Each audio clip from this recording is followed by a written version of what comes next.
Friend, welcome back on my YouTube channel English literature with Priya Singh. हम अपने English grammar के अंदर पार्ट ऑफ स्पीच को कंप्लीट कर रहे हैं, जिसके अंदर हम आ चुके हैं एडजेक्टिव। एडजेक्टिव के अंदर मैं आपको टू के बारे में बता चुकी थी, adjective of quality and adjective of quantity. Okay, अभी हम स्टार्ट करते हैं। मैंने आप लोगों के लिए बिल्कुल शॉर्ट वे में एडजेक्टिव को पूरे निकाल के लेके आई हूँ। आई होप आपके लिए ये वीडियो बहुत ही ज़्यादा हेल्पफुल होगी, क्योंकि मैंने बहुत ही शॉर्ट वे में पूरे कंसेप्ट को निकाल दिया है आप सभी के लिए।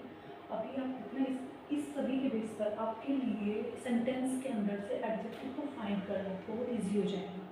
फर्स्टली हम यहाँ देखते हैं कि हमारे पास एडजेक्टिव कितना है। एडजेक्टिव हमारे पास 9 टाइप का है। ओके, काइंड 9 है हमारे पास। First one adjective of quality. Quality में हम सभी जानते हैं कि किसी की क्वालिटी को डिफाइन किया जाता है, वहाँ हमारा एडजेक्टिव ऑफ क्वालिटी होता है। जैसे quality good, bad, red, black, short, long, beautiful, अगली, ये सब क्या होती है, क्वालिटीज़ होती हैं। और जब इन क्वालिटीज़ को प्रेजेंट किया जाता है तो वहाँ पर हम इजीली फाइंड कर सकते हैं कि कौन सी एडजेक्टिव है, adjective of quality. Second one is adjective of quantity. जब एडजेक्टिव की क्वांटिटी के बारे में बात हो रही है, आप सभी जानते हैं कि एडजेक्टिव का यूज़ हमें कहाँ पर करना होता है। हम एडजेक्टिव का यूज़ हमेशा नाउन से पहले करते हैं, और नाउन के बेस पर ही हमें पता चलता है कि हाँ एडजेक्टिव कौन सा है। ठीक है, क्योंकि जो नाउन से पहले जिस वर्ड को यूज़ हो रहा होगा उसी नाउन के देखने के बाद ही बता पाएंगे कि कौन से एडजेक्टिव हमें यहाँ पर यूज़ करनी है, नाउन कौन सा है हमारा।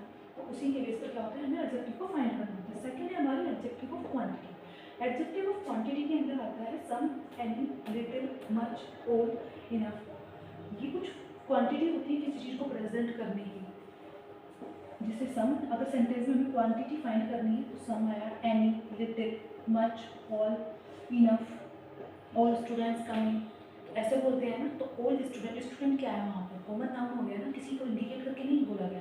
तो वहाँ पर जो स्टूडेंट है वो नाउन है, तो उससे पहले जो वर्ड यूज हो रखा है ऑल स्टूडेंट, वो क्या हमारा एडजेक्टिव है। तो यहाँ पर ऑल क्या आएगा, आसानी से हम फाइंड कर सकते हैं कि ये एडजेक्टिव ऑफ क्वांटिटी है। Okay, next one is adjective of numbers. Numbers के नाम से हमें माइंड में आ जाती है कि हाँ पक्का कुछ काउंटिंग वगैरह होंगी। जब एडजेक्टिव ऑफ नंबर्स के बारे में बात आती है तो 1, 2, नेक्स्ट, सम, मैनी, फ्यू या नन। 1 या 2, 1 स्टूडेंट आई हैव 1 कार, या फिर 2 स्टूडेंट प्लीज कम हियर। इन सब सेंटेंसों से क्या होता है, इन सब वर्ड से हमें क्या मिल जाता है, एडजेक्टिव को ईजिली फाइंड कर पाते हैं कि ये नंबर में पूछा गया है या क्वांटिटी में पूछा गया है। किसी चीज़ की मात्रा के लिए हम किस चीज़ को यूज़ करते हैं, एडजेक्टिव ऑफ क्वांटिटी को यूज़ करते हैं। लेकिन किसी चीज़ की गणना के लिए, किसी चीज़ की गिनती के लिए जब हम किसको यूज़ करते हैं, वहाँ पर नंबर को यूज़ करते हैं। आई होप आप इन दोनों में कन्फ्यूज बिल्कुल नहीं होंगे। ठीक है, जब हम किसी चीज़ का मात्रा फाइंड कर रहे हैं वहाँ पर हमें फाइंड करना होता है एडजेक्टिव ऑफ क्वांटिटी। लेकिन जब हम किसी की मात्रा, किसी की काउंटिंग, नंबर को फाइंड कर रहे होते हैं, तो वहाँ पर हम किसको लेते हैं, एडजेक्टिव ऑफ नंबर्स को फाइंड करते हैं। Okay, next one is demonstrative adjective. Demonstrative adjective, demonstrative adjective होता है जिसके अंदर हम किसी चीज़ को इंडिकेट करते हैं, this, that, this is my book, that is your pen. इससे क्या होता है, हम किसी भी चीज़ को इंडिकेट करते हैं। फर्स्ट वन आप चीज़ को इसके अंदर एक चीज़ बहुत अच्छे से याद रखनी है, जो डिमोन्स्ट्रेटिव एडजेक्टिव होता है वो 2 टाइप का होता है। First is definite and second one is indefinite. जो आपके ये चारों होते हैं ये आपके डेफिनेट होते हैं, क्योंकि ये बिल्कुल क्लियर बताते हैं कि this is my, that is your. इसमें क्या होता है, ये डेफिनेट होते हैं चारों, इसके लिए हम कुछ भी श्योर नहीं है, ये सब यहाँ पर श्योर होता है। लेकिन जो हमारा ये होते हैं इनडेफिनेट, डिमॉन्स्ट्रेटिव, इनके लिए कुछ भी श्योर नहीं होता है। तो यहाँ पर हमें क्या करना है, यहाँ पे कर्टन, अदर, अनदर, इन वर्ड्स का यूज़ किया जाता है, जहाँ पर हमारा डिमॉन्स्ट्रेटिव जिसको कर रहे हैं, जिसको हम इंडिकेट कर रहे हैं, वो हमारा क्लियर नहीं है, उसके लिए हम इनडेफिनेट डिमॉन्स्ट्रेटिव एडजेक्टिव को यूज़ करते हैं। ओके, ये छूट गया था शायद पजेसिव एडजेक्टिव। पजेसिव एडजेक्टिव को, पजेसिव मतलब पोजीशन, अधिकार जहाँ पर प्रेजेंट किया जाता है। अब एडजेक्टिव जहाँ पर अधिकार प्रेजेंट कर रहा है किसका, नाउन का, वहाँ पर किसका वो आया, माई, और, your, his, her, if, their. वहाँ हमारा कौन सा एडजेक्टिव लगता है, पजेसिव एडजेक्टिव वहाँ पर यूज़ किया जाता है, जहाँ पर हमें अधिकार के बारे में बात हो रही होती है। जैसे शी इज माई सिस्टर, वह मेरी बहन है, मेरी पर वहाँ पर इंडिकेट, वहाँ पर हमने अधिकार दिखाया, क्योंकि दिस इज माई पेन, ये मेरा पेन है, दिस इज माई मार्कर। यहाँ मैंने क्या किया, यहाँ मैंने अधिकार दिखाया अपनी चीज़ का। जब हम पोजीशन दिखा रहे होते हैं जो सेंटेंस के अंदर, वहाँ हमारा पजेसिव एडजेक्टिव वहाँ पर यूज़ किया जाता है। Okay, next one is distributive adjective. Distributive adjective होता है each, either, every, nether.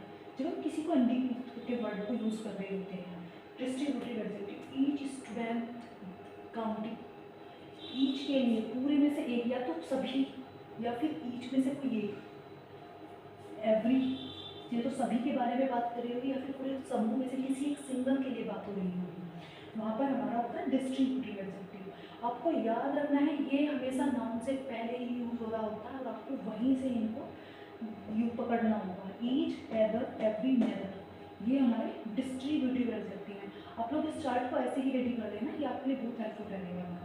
Interrogative adjective, interrogative adjective हम वर्ड से ही समझ आता है। इंट्रोगेटिव एडजेक्टिव मीन क्वेश्चनवाचक। अब क्वेश्चनवाचक है तो all W H family, normal सी आता है, ऑल डब्ल्यू एच फैमिली आएगा ही आएगा। तो इंट्रोगेटिव एडजेक्टिव के अंदर व्हाट, व्हिच, हुज, व्हाई, ये सब इंक्लूडिंग होंगे ही होंगे, क्योंकि इंट्रोगेटिव के अंदर the whole W H family को यूज किया ही किया जाता है। That one is clear. Last second one is proper adjective. Proper adjective का मतलब ये होता है किसी को प्रॉपर ही किसी के लिए नाम लेकर बुलाया जाए, वहाँ पर हमारा प्रॉपर एडजेक्टिव होता है। जैसे इंडियन, जैपनीज, रशियन, ये क्या है किसी प्रॉपर नाम है, क्लियर नेम है किसी चीज़। ऐसा नहीं है किसी को हम थ्रू किसी के लिए का नाम ले रहे हैं, नहीं। प्रॉपर का तो मतलब ही पूर्ण रूप से होता है। तो वहाँ पर ना प्रॉपर एडजेक्टिव मतलब किसी क्लियर व्यक्ति के बारे में या फिर क्लियर स्थान के बारे में, क्लियर जगह के बारे में, उसके ही बारे में बात होगी। जैसे यहाँ पर इंडियंस के, ऑल इंडियंस के बारे में ही बात होगी, जापानीज़ के बारे में बात होगी। तो यहाँ पर इंडिकेट क्या हुआ है, पूरा कंट्री नहीं दिखाया हुआ है, सीधा इंडियन, जापानीज ऐसे करके प्रेजेंट किया जाता है। इनपेजिंग एडजेक्टिव, इनपेजिंग एडजेक्टिव का मतलब होता है जब हम बात को पूरा प्रेशर देके बोलते हैं, या फिर बेर, जब हम किसी पर ज़्यादा जोर देकर बात को कंप्लीट करें, वहाँ पर हमारा इनपेजिंग एडजेक्टिव होता है।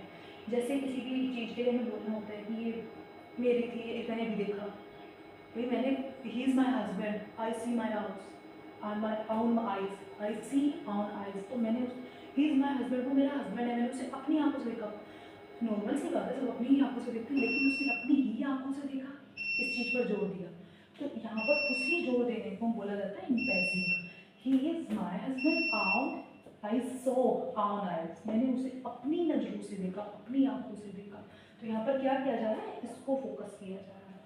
आई होप आपको ये सभी समझ आए होंगे। क्वालिटी मतलब किसी के गुण के बारे में बात हो रही होगी, क्वांटिटी मतलब किसी की मात्रा के बारे में, के बारे में बात हो रही होगी, नंबर मतलब किसी संख्या के बारे में बात हो रही होगी, पजेसिव एडजेक्टिव मतलब अधिकार वहाँ पर दिखाया गया होगा, डिमॉन्स्ट्रेटिव किसी को इंडिकेट करके सेंटेंस के अंदर पूछा गया होगा, डिस्ट्रीब्यूटिव एडजेक्टिव किसी को डिस्ट्रीब्यूट किया गया होगा, या तो ग्रुप में से किसी एक को या फिर होल ग्रुप को डिस्ट्रीब्यूट किया गया होगा वहाँ पर। इंट्रोगेटिव, इंट्रोगेटिव के अंदर ऑल डब्ल्यू एच फैमिली को यूज करके क्वेश्चन आस्क किया गया होगा। प्रॉपर एडजेक्टिव के अंदर प्रॉपर किसी इंडिकेट पर्सन या थिंग्स के बारे में बात की गई होगी। And the last one is emphasizing adjective, जिसके अंदर अपनी बात पर को जोर देकर प्रेजेंट किया गया होगा। आई होप आपको एडजेक्टिव के सभी काइंड्स अच्छे से समझ आए होंगे। अगर आप में से किसी को भी किसी भी काइंड में कोई भी इशू है तो आप लोग मुझसे कमेंट करके पूछ सकते हैं।